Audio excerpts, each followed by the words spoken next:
आत्मदेव ब्राह्मण से कहते हैं कि तुम तो विद्वान हो और तुम कहते हो कि पुत्र चाहिए। आत्मदेव ब्राह्मण कहते हैं कि महाराज आप तो संत हो ना, आपको क्या पता, बेटा नहीं होगा तो मैं मरूंगा तो मेरा पिंडदान कौन करेगा, और पिंडदान नहीं करेगा तो मैं मुक्त कैसे होऊंगा। अच्छा, ये बात 99% लोगों की बुद्धि में किसी मूर्ख ने बिठा दी है। क्या चावल के आटे के पिंडदान से अथवा जौ के आटे के पिंडदान से ही मुक्ति होती है? यदि मुक्ति इतना सहज होती तब तो दुनिया में बहुत कम ही लोग हैं जिनको बेटे नहीं, सब बैकुंठे चले जाते हैं। यदि मुक्ति इतना सहज होती तब तो वो लोग बड़े मूर्ख हैं जिन्होंने ब्याह शादी नहीं किया, जाके कंदरा में ध्यान लगा के बैठे हैं। उनको ब्याह शादी करके पहले बेटा जन्म देना चाहिए था। अब इसका अर्थ ये भी नहीं कि आप पिंडदान न करो। पिंडदान करने से जीव की कुछ सदगति होती है लेकिन मुक्ति नहीं होती। इस भ्रमणा में नहीं रहिएगा। लेकिन हमारे आपके यहाँ ऐसा भर दिया गया है, बेटा बड़ी जरूरी है। 4 बेटी हो गई, 5 बेटी हो गई, लेकिन माँ बाप संसार की उलाहना से बचने के लिए चाहते हैं कि एक बेटा हो जाए।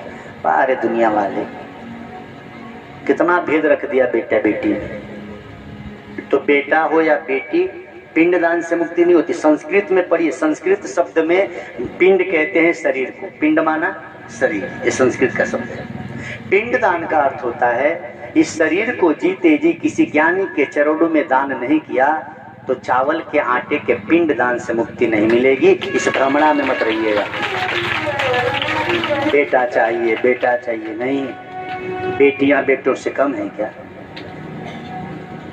बेटा हो या बेटी, यदि संस्कार युक्त है तो वंदनीय है, फिर बेटा भी अच्छी है और बेटी भी अच्छी है।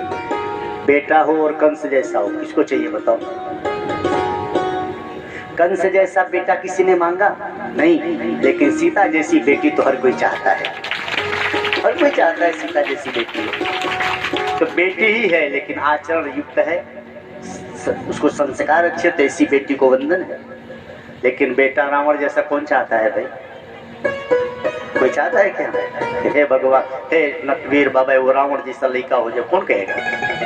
राधा जैसी बेटी तो चाहते हैं लेकिन रावण जैसा पुत्र कौन चाहता है? तो बेटे और बेटी में 2 बातें नहीं है। ज्ञान कम है, लोकाचार से भ्रमित है। आत्मदेव कहते हैं महाराज पुत्र चाहिए ही। संत कह रहे हैं कि तेरे भाग्य में पुत्र सुख नहीं है, तू कुछ और मांग, लेकिन यह जिद पे अड़ गए कि महाराज दूसरा कोई दुख नहीं है, मुझे पुत्र ही दो। संत ने योग बल से फल प्रकट किया, ले जा पत्नी को देना, तुझे पुत्र होगा।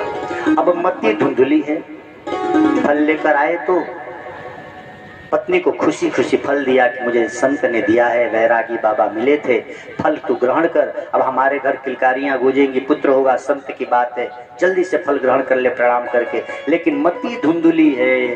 पत्नी कहती है भला फल खाने से बेटे बेटी होते हैं? अच्छा रख दो, मैं बाद में खा लूंगी। यानी आपकी मती धुंधली है तो गांव में कथा हो रही है, जाको आपको कहा भी गया कि चलो बहन तब बहुत दिन हुई चला। जिनकी मती धुंधली नहीं है, आप सबको प्रणाम, आपके आके बैठे हैं, लेकिन जिनकी मती धुंधली है वो टीवी देख रहे होंगे, पता ना उसमें कौन सा क्या मिल जाएगा। कुछ लोगों को राजनीति से लेना देना कुछ नहीं, दिन भर समाचार देखते, पता ना कौन सा सत्ता बदलने वाले हैं, देखेंगे। न चुनाव लड़ना है न कुछ करना है, लेकिन दिन भर समाचार देखते हैं। अब पता नहीं कौन सा दिल्ली का तख्त बदल देंगे बैठे बैठे। हाँ, कुछ लोग 5 रुपया की चाय पीते और 50 घंटा बैठ के फालतू वहां बकवास करते हैं। पूरी चट्टी चौराहे की राजनीति हो जाएगी। लगता है कि यहीं से संसद भवन दूसरा बना देंगे। उतना देर हनुमान चालीसा पढ़ते, उतना देर राम नाम गाते, प्यारे कितना लाभ हो जाता।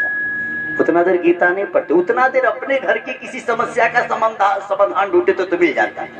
अपनी घर की समस्या का समाधान नहीं ढूंढते, देश की समस्या। अरे देश की समस्या जब यही करना है तो थोड़ा निकलो भाई, तब छोड़ दो घर, तब तो कुछ कर पाओगे। घर से कहीं से 5 रुपए इकट्ठा किए गए चौराहे पे, अब आराम से 2 घंटा बैठ गप्पे मारेंगे। और चाय वाले को भी पता है, इसलिए 5 रुपए का अखबार रखा है कि ऐसे लोग आए तो बैठ के अपना, वो बच्चे बड़े बुद्धिमान होते हैं सर।